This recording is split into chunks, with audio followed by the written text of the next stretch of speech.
once again, I really want to say a big thank you to the community. We literally would not be here without you guys, and it means a lot that everyone showed up tonight. So thanks once again.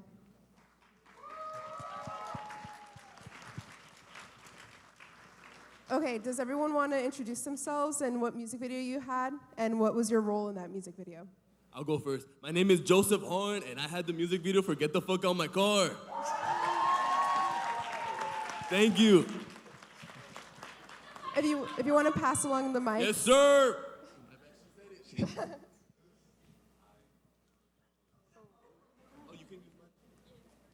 Hello, testing, there we go. Hi there, my name is Gilbert Godoy, and I was the guy behind Fester under the moniker Blixer. Yes. Hi guys, my name is Luisa, and mine was Confesión de Amor. Hello, my name is Ivan. I release music under Ivy Cupid, and my video was for En Tus Brazos. Hi, my name is Bubba. I was the director for Lose My Breath by Citrus Dream. I'm the singer for Citrus Dream. My name is Sabri, and I did the music video for Enigma. Thank you. JJ Juarez. I wrote Empty Trophy Room, which is the boxing video that you saw. Hi, my name is Valeria Gonzalez. This is Steven Todaro. We directed Memory Reset by Sonido Americano.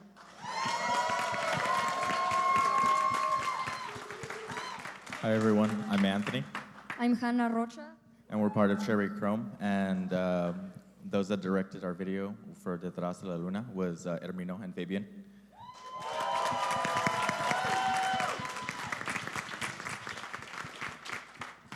Hey, what's up, y'all? Waldo Trilla, Trilla Vision Media, Scene D, 956 Valley Edition.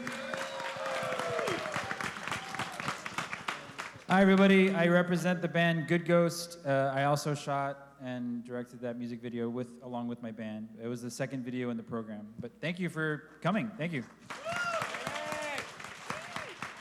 And hello, my name's Alam Zula, and I'm the artist behind The Bad, the Ugly, the cowboy video.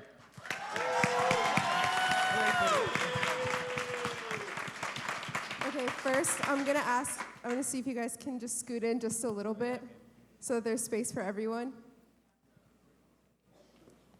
And everyone can see y'all's faces and y'all's good outfits. Okay, I'm gonna start off with the first question, and then we can go from whichever way, and you guys each can answer it. Okay, first question. How did you get started with directing, singing, and music? Okay, I guess I'll go first. So all of us in the band, longtime musicians. I think for a lot of us in the band, that was like our maybe third or fourth band. So we've been doing it for a long time, making music as teenagers. We met each other and formed that new band, Good Ghost. All of us are creatives and technicians in a lot of ways, and so we just kind of merged our talents, came up with this idea, shot it on our own. We made the lighting fixtures out of like pieces that we got from like Lowe's. We actually shot it here, right there on the floor. Bert was cool enough to let us in the space, and we filmed it here. And yeah, it was just like, we are creatives and artists and musicians in a lot of ways, and so we figured we would just do it ourselves.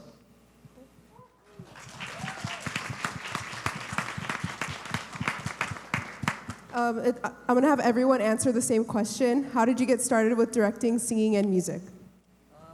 I got started directing, well, with this project, the artist had reached out to one of my homies, and he was just too booked up, and he passed it on to me, and then we were able to talk about the idea, the conception, what they wanted to do, and we were able to get it done. And for me, it was really dope because just like every other project, I get to work with my friends, and it's a really dope experience. And then on this particular occasion, we used like every single piece of equipment that we had. Like if y'all saw the main shot was just so wide, we had to light it, use every piece of equipment. And then what was funny was like, I was a DP on there, and so the director was like, we shot in a body shop, and he was like, hey, it'd be cool to get that van in the shot. Like, are you talking about like our gear van? Like, yeah, sure, we could put it in there. And so like, yeah, like even our gear van was in the shot, you know, in the video. So that was pretty cool as well. But yeah, it was a really dope experience, and you know, getting to collaborate. This is actually the second version of this video. We shot the first version about a year ago, and it did really well. It did 1.3 million views. And so to commemorate that, the actual artist is a Valley native, and so to commemorate that, they wanted to do a 956 Valley edition. And so we actually shot it in Harlingen. And so, you know, it was really dope to just, you know, put that together.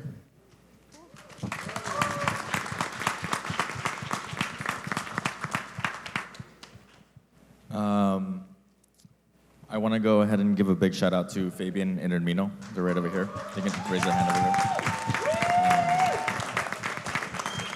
here. We had started Cherry Chrome about 2 years ago, about now. And to make the Terraza Luna was really fun, but to have both of them go ahead and create a vision that they saw in the song was really heartwarming. It was really passionate, and it was really nice. So, thank you.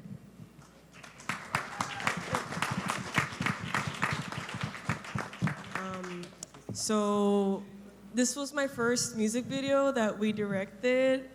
Steven Tolado helped me out so much. Thank you. And also everyone in here at the front helped out so much.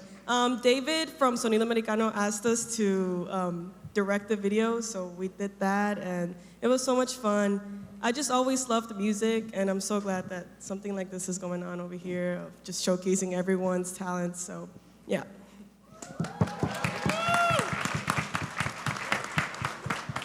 What was the question? How did you get started with directing, singing, music? If the band Blink-182 did not exist, I would have never picked up a guitar in my life. So,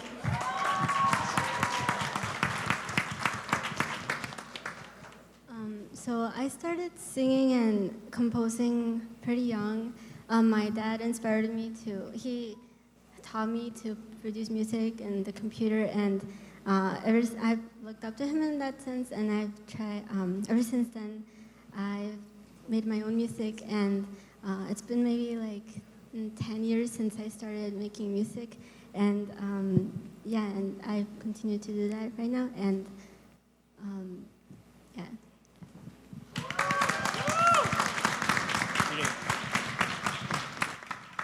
I started making music. My main, I guess, like input, somebody who put me on was my brother sitting right there with the Breaker Breaker shirt, holding up the camera.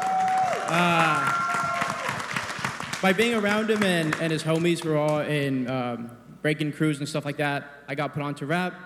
When I met Verm, he's somebody who's, helped me to start taking music more seriously, doing videos, making singles, the whole 9 yards. And our process of collaboration for the video and for our whole tape, shameless plug, was very smooth. He's a very creative dude. I take a lot of notes from him. So pretty much just everybody that was around me put me on.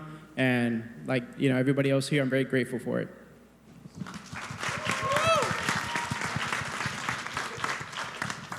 What up? Oh my God. I'm originally from Laredo. So when I moved over here for the first time, I was scared that I wouldn't find the right people to be able to make a band with. I didn't find the right people. I found the perfect people. So big shout out to my band, my bandmates, Daniel, Zaf, and Chris. Love you guys. I was like about 5 years old. I was in Rio Bravo at my aunt's house, and she had a movie room. And I saw for the first time Raiders of the Lost Ark, and I fell in love right then and there.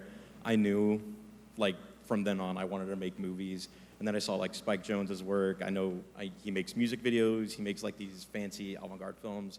And then he'll make the, like, Jackass movies. So I'm like, okay, I definitely want to do this for, like, the rest of my life.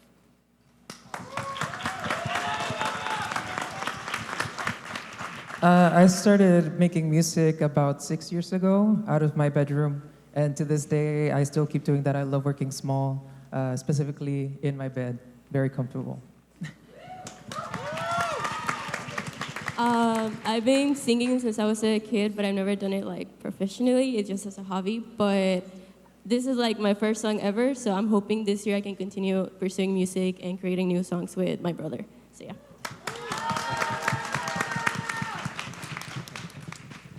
Okay, at the expense of sounding a little scripted and fabricated, I'm gonna go ahead and read my written responses. I'd say musically, a combination of rock and roll influences, hashtag Guitar Hero rock band, and just general childhood and adolescent enthusiasm got me into picking up the guitar. And the song crafting came shortly after.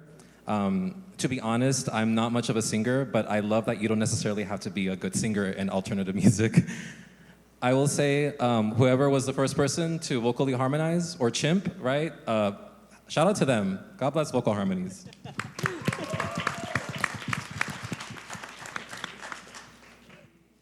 All right, so what got me into singing, I wanted to be a singer ever since I was a little kid. And so I didn't really have the resources. My parents couldn't really afford like classes for training. I didn't really have like ways to make anything. So I would just like sing and write songs. And it sounded really bad, but eventually you keep going for a couple decades. Eventually you get good at it.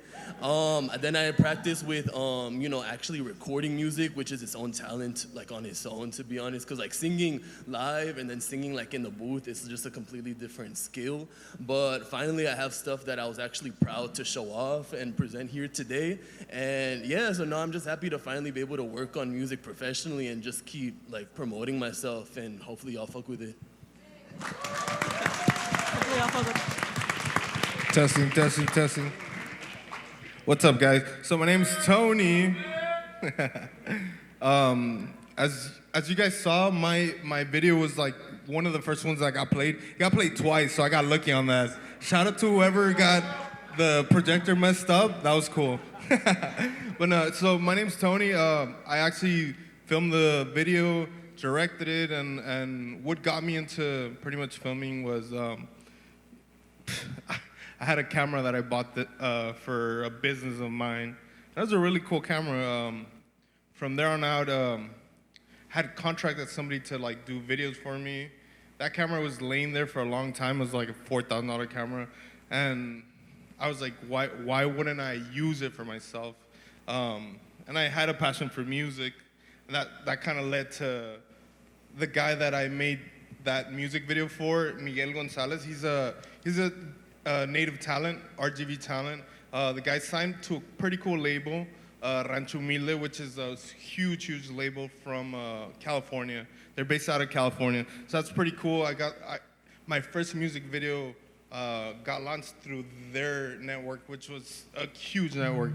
They have, I think, like 3 million subscribers. So that was kind of cool.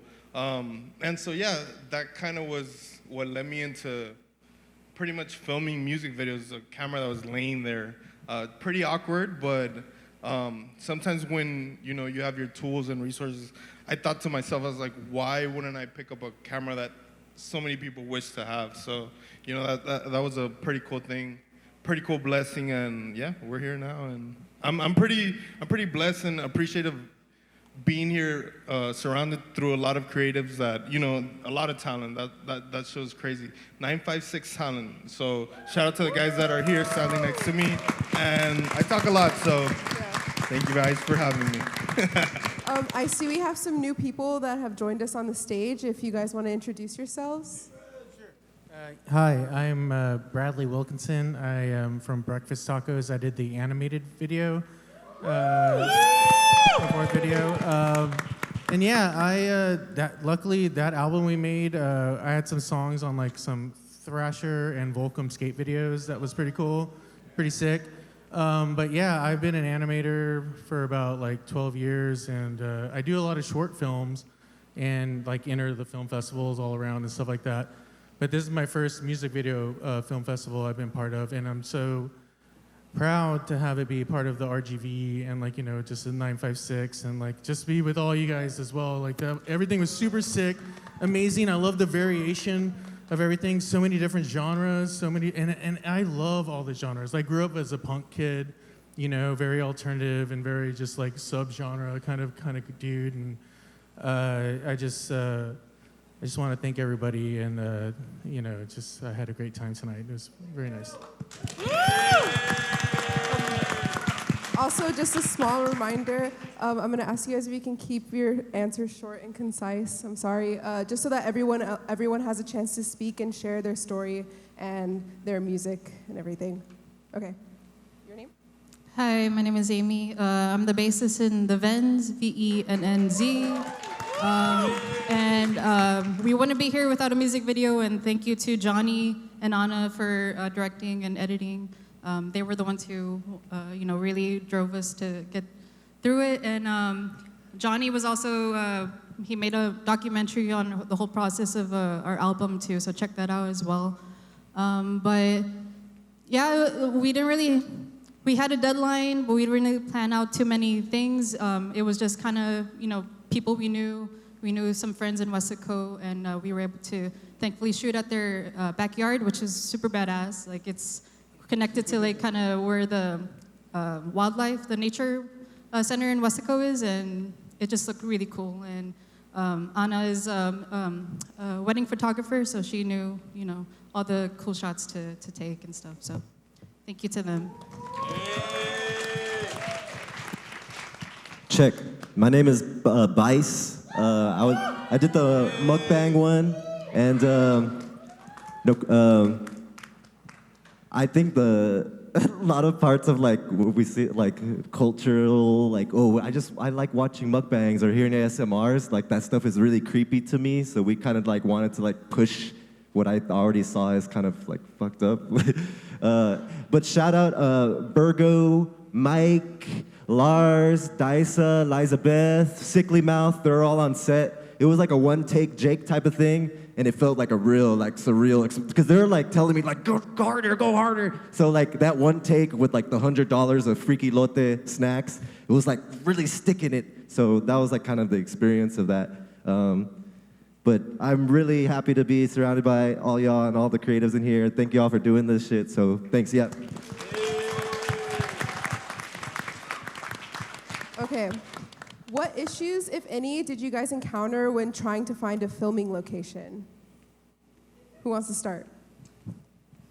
I didn't really have no problem with the filming location, but I actually did have lots of problems with trying to make the video. So I had a mononucleosis infection the day I had to do the video, and I wasn't gonna cancel because I brought my friend all the way down from San Antonio because she was like the biggest fan of the song.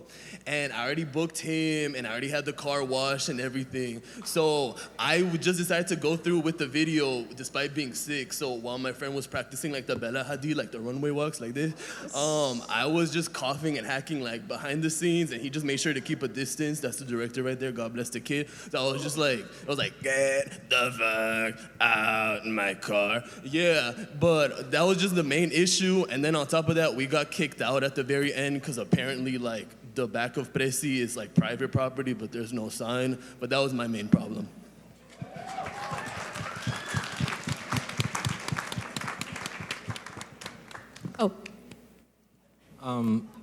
My video was shot in my backyard, so I had no location-related issues.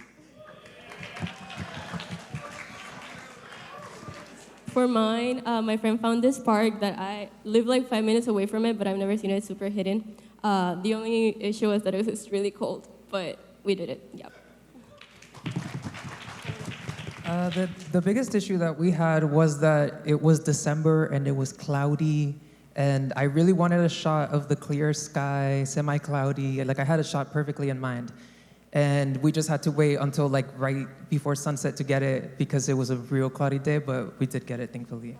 We couldn't even tell, or at least I couldn't. We didn't really have a problem finding a location. Thankfully, Hermino, he's the owner of Flair Studios here in downtown McAllen. So that was a great location. The only problem we had was just the time and the weather. This was when we had that freeze that was supposed to come in through the valley. Luckily, it didn't hit McAllen that bad. So, like, thankfully, Mickey and, like, the rest of Citrus Stream, they were down to shoot in the cold weather. So, shout out to them.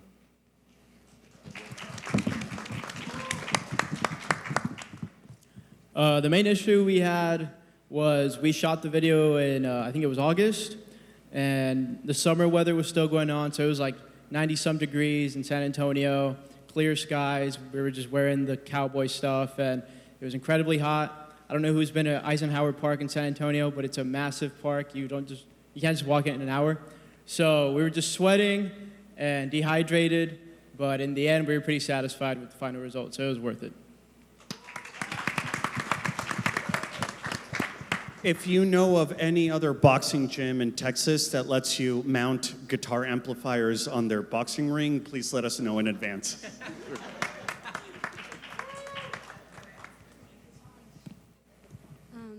So I did kind of have an issue because I filmed in my room and in my house, and it's a little small, so it was a little hard to mount the tripod. But I guess it was more hard because I didn't have anyone to record me, so I didn't really have an issue with the location, but more so like recording myself. So I just used a tripod, but I mean it worked. So.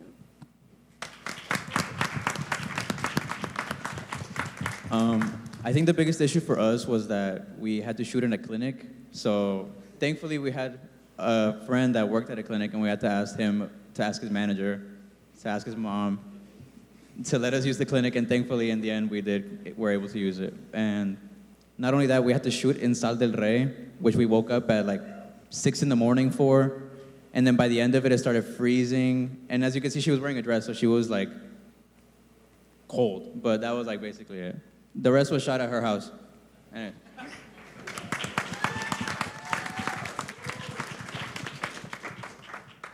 We were very fortunate to be able to shoot on Flare Studios. It's the space that Hermino has, and they were very kind to build a beautiful set for us, so no issues in that aspect, and again, thank you.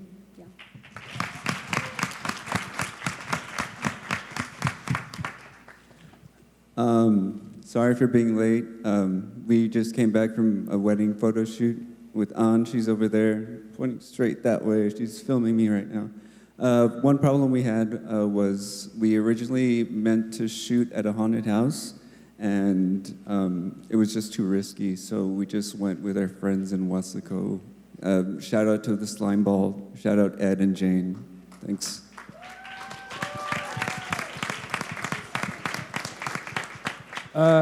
Yeah, we did at first. We were trying to find a big empty space that was just all dark that we could film in for about 6 hours. And if you think about how many spaces that are like that, it's not a lot. At least ones that aren't free. So Bert came through. Shout out Bert. At the time, I didn't think about Bert because I feel like I bothered Bert with too many favors. But thank you, Bert, again. We just wanted to mimic like the mukbangs on YouTube, so like something super sterile. So that's thankfully Dyson and Elizabeth, we used their garage, and I'm glad we didn't rent out a space just for financial reasons. But yeah, with my homie's garage, sterile, white. Yeah, so for us, it wasn't really an issue. When the client reached out, they were talking about, they wanted to shoot in a body shop. Well, luckily, one of my first clients has like one of the nicest shops in Harlingen, Collision Stop. And so, I asked him about it, and he's totally always supportive of the arts. And so he shut down the shop for us half day.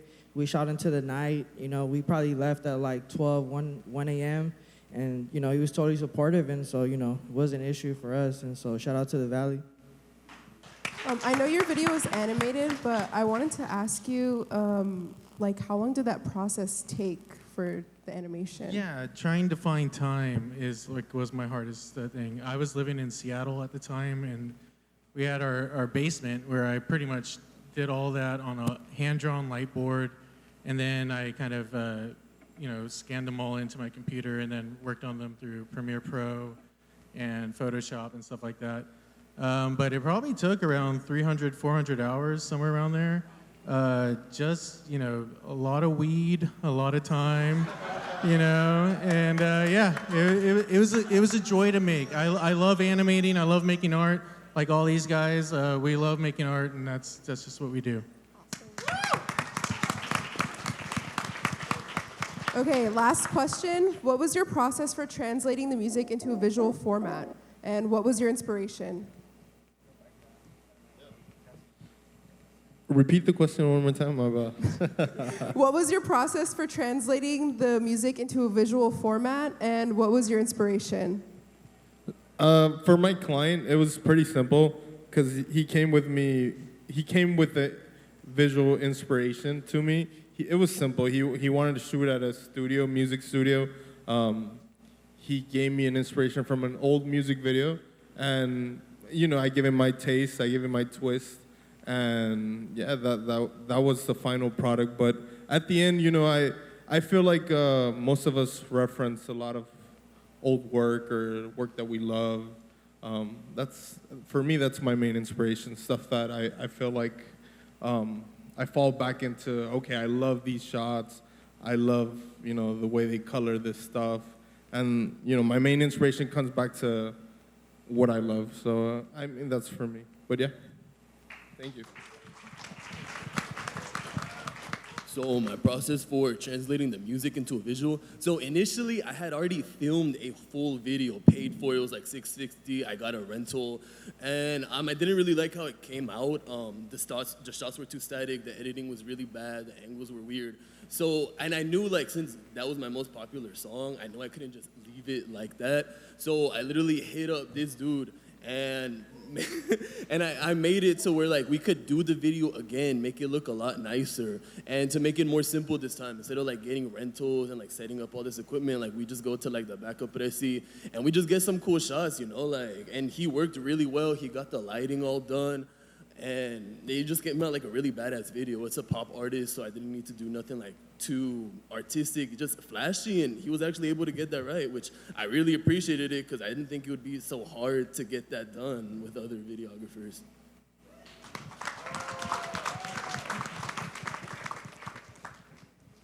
I wanted something dark and noisy to match the atmosphere of Fester. And I owe a lot of my inspiration for this translation to the aural and visual grittiness of Sonic Youth's Confusion is Sex. Hey. It is in my humble opinion that the album cover that I'm currently wearing accurately portrays the dirty murkiness of the album's fidelity, and I basically wanted to do the same with my song. What if She's in a Bad Mood had its own music video? What would that have looked like? Shooting a mostly low-key lighting, along with grading in black and white, adding noise and post-production, were intentional choices in response to this hypothetical question. Thank you. For mine, I really want to give a shout out to my friend Macy. She was the videographer, the creative director. I was going through a hard time at the beginning of the year, but she was the one to, sorry, I'm sick. She was the one to push me and take me to the location. She has such a beautiful eye, and so she captured my song beautifully. So yeah, shout out to my friend. So the song that I wrote has a line that I really like, which is "To be such a dear as you hold me near," and I really like the homophone of deer and deer as in the animal, which is my favorite animal. And one of my favorite books is Bambi by Felix Salten. So I wanted to mix that with the color palette that I usually wear and create a visual style that kind of symbolized me for the theme of the song. We kind of just let Bubba take creative, all the creative decisions with the video, but we did tell him one thing to make the video kick ass. So I talked to Mickey and the rest of the guys from Citrus Dream. I drew up a storyboard. They liked it. I think they were just lying to me to save me from my feelings. But thankfully, a lot of inspiration I get from my buddy Armino. He's done a lot of music videos, so I took inspiration from him, and I tried applying different visual styles that I've seen from previous music videos.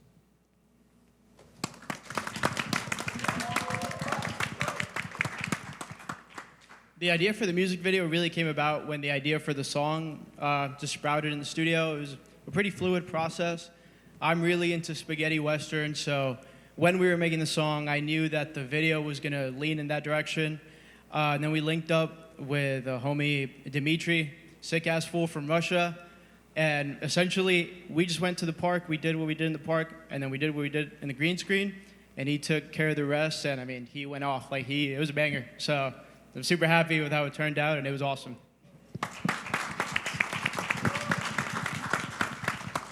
former classmate of mine and friend who's an Olympic boxer and came from a very, very rough background, and I was super inspired by her story.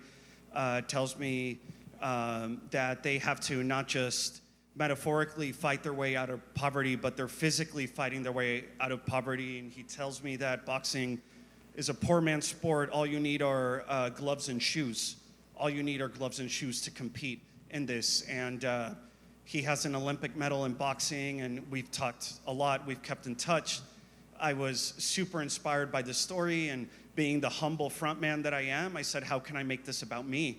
And I wrote a song about it, and basically said, you know, I feel like I'm aging out of this music scene, and try to make a parallel there. But that was the inspiration. Thanks.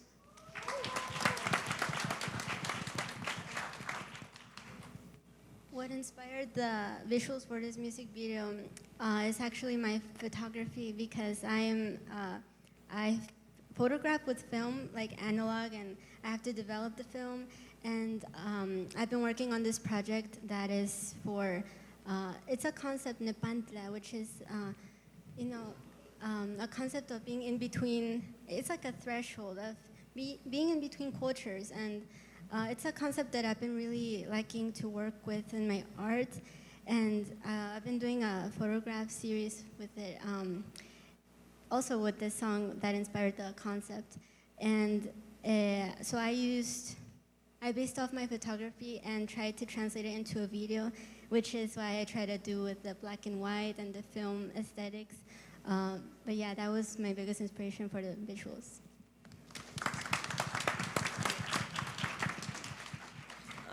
So the whole premise of the song is about forgetting someone artificially. So David from Sonido Americano came up to me. He's like, so the song is inspired by Eternal Sunshine of the Spotless Mind. So I basically just got the plot of that story and made it into our own. So that was pretty much it.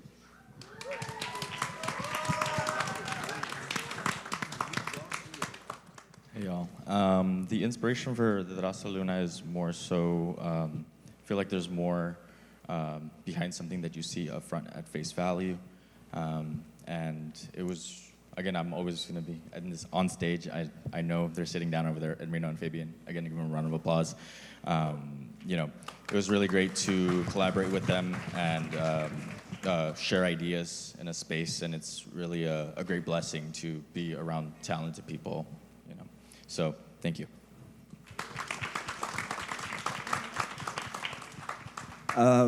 There was never really or sort of theme or anything like that, but since we were in a time crunch, eventually we just came up with being inspired by the movie House, the Japanese movie Housu.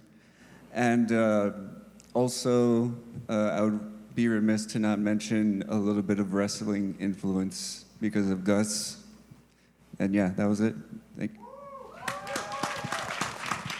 So I think we were kind of like trying to portray what it was like to maybe see us live back then, because we would try to make our own lighting fixtures, our own like lighting effects for a live show, just to have it be a little bit more exciting than just four dudes in all black playing music, you know? And so we used some of those same like lighting techniques and stuff, but I guess like references would have been to some like live performances at the time that we had seen of Radiohead or Foles or bands like that. So we just kind of did our best to, you know, steal from them and do our thing.